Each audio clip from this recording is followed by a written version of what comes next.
வங்கக்கடலில் கடந்த சில தினங்களுக்கு முன்பு காற்றழுத்த தாழ்வு பகுதி உருவானது. தொடர்ந்து தாழ்வு மண்டலமாகவும் தீவிர காற்றழுத்த தாழ்வு மண்டலமாகவும் வலுவடைந்தது.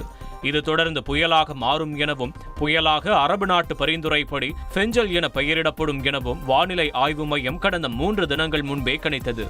இதனால் டெல்டா மாவட்டங்களில் அதி கனமழை பெய்தது. குறிப்பாக நாகை மாவட்டத்தில் 18 சென்டிமீட்டர் வரை ஒரே நாளில் மழை கொட்டியது. அதே நேரம் வங்கக்கடலில் நிலை கொண்டிருந்த தீவிர காற்றழுத்த தாழ்வு மண்டலம் தொடர்ந்து வடமேற்கு திசை நோக்கி நகராமல் ஒரே இடத்தில் நிலைத்து நின்று புயலாகவும் மாறாமல் கடந்த 2 நாட்களாக போக்கு காட்டியது. புயல் முன்னெச்சரிக்கை நடவடிக்கையை தமிழக அரசும் தீவிரப்படுத்தியது.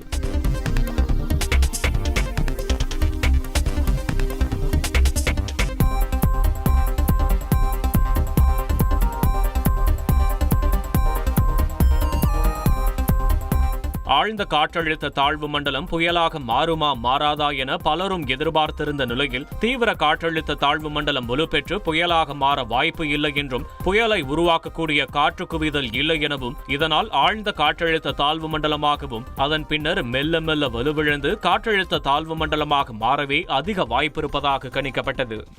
இது வடமேற்கு திசையில் நகர்ந்து தமிழகம் மற்றும் புதுச்சேரி கடற்கரை பகுதியை நெருங்கி வரும் வேளையில் சனிக்கிழமை காலை காற்றழுத்த தாழ்வு மண்டலமாக மட்டுமே காரைக்கால் மாமல்லபுரம் இடையே கரையை கடக்கும் என நேற்று வானிலை ஆய்வு மையத்தின் சார்பில் கணிக்கப்பட்டது.